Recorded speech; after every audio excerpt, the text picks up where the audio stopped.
राहत इंदौरी की मीरास इनकलाबी शायरी कैसे जदीद भारतीय सियासी बयानियों को चैलेंज करती है।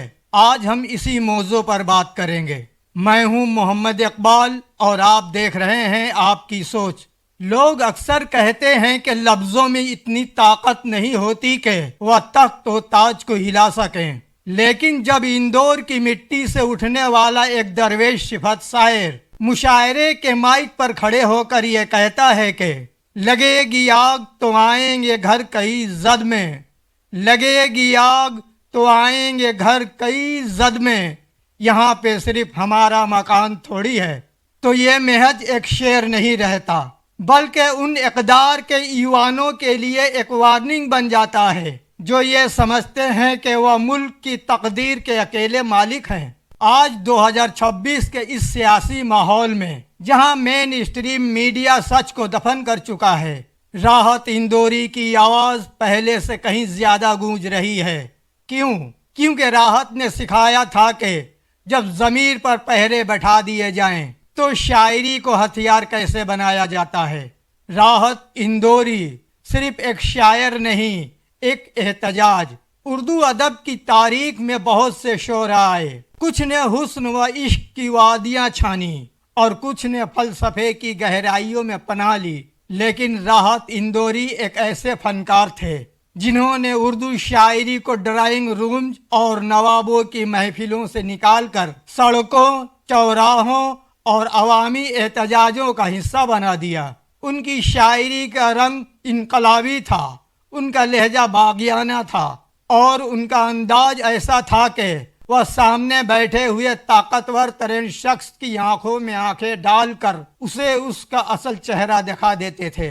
आज के भारत में जहां सियासी बयानियों को मखसूस रंगों और नफरतों में तकसीम कर दिया गया है, राहत इंदौरी की मीरास एक मुतबादिल बयानिए के तौर पर उभरी है। वह बयानिया जो किसी पार्टी या नजरिए का गुलाम नहीं, बल्कि इंसानियत, जमहूरियत और सच्चाई का अलमबरदार है। सियासी प्रोपेगंडा और राहत का आईना।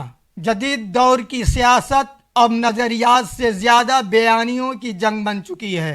आईटी सेल्स, गोदी मीडिया और सोशल मीडिया के जरिए एक ऐसा मसनवी सच तख्लीक किया जाता है जिसका मकसद अवाम को असल मसाइल से दूर रखना है। ऐसे में राहत इंदौरी की शायरी एक फिल्टर का काम करती है। जब मेन स्ट्रीम मीडिया किसी सियासी लीडर को मसीहा बनाकर पेश करता है तो राहत का यह शेर गूंजता है, बने हैं अहले हवस मुद्दई लुगत के लिए, बने हैं अहले हवस मुद्दई लुगत के लिए, वह जिनको हर्फ की पहचान तक नहीं आती। राहत इंदौरी ने सियासत की मुनाफकत को जिस तरह बेनकाब किया वह आज के दौर में बेहद मुतअल्लिका है। वह जानते थे कि सियासतदान जब हुब्बुल वतनी का राग अलापते हैं तो अक्सर इसके पीछे अपनी नाकामियां छुपाने की कोशिश होती है। उनका मशहूर ज़माना कलाम सभी का खून है शामिल यहाँ की मिट्टी में महज एक जज्बाती जुमला नहीं, बल्कि यह उन ताकतों को एक आईनी और तारीखी जवाब है जो शहरियत और शनाख्त के नाम पर मुल्क को तकसीम करना चाहती हैं। पोलराइज्ड बयानिए और अवामी शऊर की आवाज़।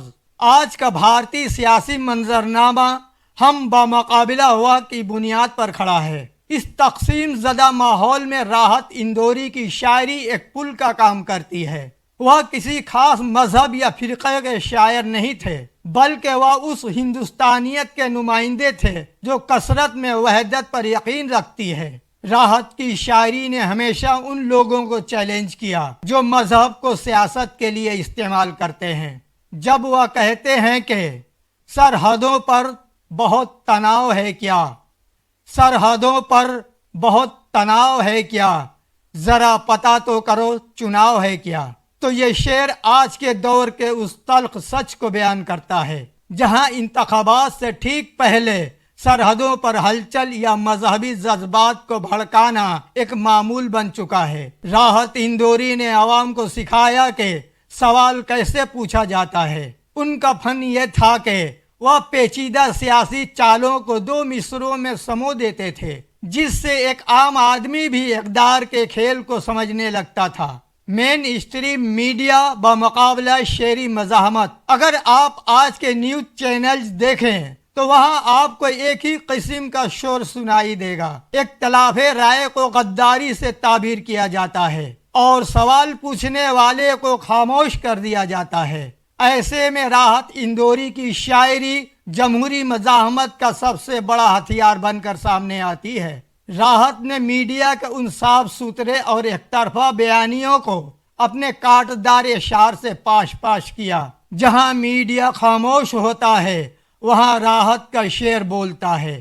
وہ میڈیا جو اقدار سے سوال پوچھنے کے بجائے اپوزیشن یا عوام سے سوال پوچھتا ہے، اس کے لیے راحت کا یہ پیغام ہمیشہ زندہ رہے گا۔ صحافت کا کام آئینہ دکھانا ہے، نہ کہ اقدار کی قصیدہ گوئی کرنا۔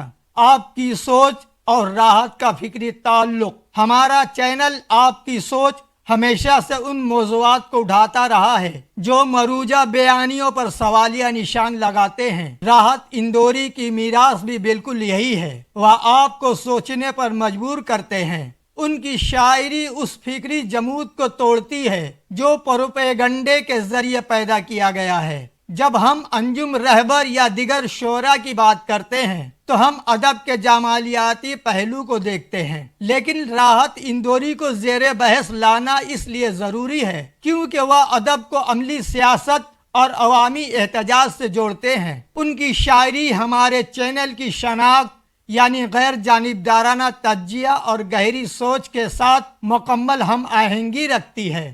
2026 کا بھارت اور راحت کی ضرورت۔ آج جب ہم 2026 میں کھڑے ہیں، جمہوری قدریں ایک نئے امتحان سے گزر رہی ہیں۔ اختلاف رائے کی جگہ کم ہوتی جا رہی ہے۔ ایسے میں راحت اندوری کی شاعری صرف ایک یادگار نہیں بلکہ ایک ضرورت ہے۔ ان کے اشعار نوجوان نسل کے لیے وہ زبان فراہم کرتے ہیں جس کے ذریعے وہ اپنے غصے، اپنی بے چینی اور اپنی امیدوں کا اظہار کر سکتے ہیں۔ ان کی شاعری ہمیں یاد دلاتی ہے کہ حکومتیں آتی جاتی رہتی ہیں، ملک عوام سے بنتا ہے۔ سوال پوچھنا غداری نہیں بلکہ زندہ جمہوریت کی علامت ہے۔ خوف کی دیواریں کتنی ہی اونچی کیوں نہ ہو، سچ کا ایک شعر انہیں گرا سکتا ہے۔ ایک کبھی نہ ختم ہونے والا سفر۔ راحت اندوری جسمانی طور پر ہمارے درمیان نہیں ہیں، لیکن ان کا لہجہ آج بھی سوشل میڈیا کی دیواروں سے لے کر احتجاجی جلسوں تک زندہ ہے۔ وہ جدید بھارتی سیاست کے اس بیانیے کے لیے ایک مستقل چیلنج ہے جو عوام کو خاموش دیکھنا چاہتا ہے۔ اگر آپ بھی یہ سمجھتے ہیں کہ آج کے دور میں سچ بولنا ایک مشکل ترین کام بن گیا ہے تو راحت اندوری کے دیوان کو دوبارہ کھولیے۔ آپ کو ہر مسئلے کا حل اور ہر سوال کا جواب مل جائے گا، کیونکہ راحت نے بہت پہلے کہہ دیا تھا، میں جب مر جاؤں تو میری الگ پہچان لکھ دینا، میں جب مر جاؤں تو میری الگ پہچان لکھ دینا، لہو سے میری پیشانی پہ ہندوستان لکھ دینا۔ یہ ویڈیو صرف راحت اندوری کو خراج عقیدت نہیں ہے بلکہ یہ اس سوچ کو بیدار کرنے کی کوشش ہے جو طاقت کے سامنے جھکنا نہیں جانتی۔ آپ کی سوچ کا مقصد بھی یہی ہے کہ ہم لکیر کے فقیر نہ بنیں بلکہ ہر اس بیانیے کو چیلنج کریں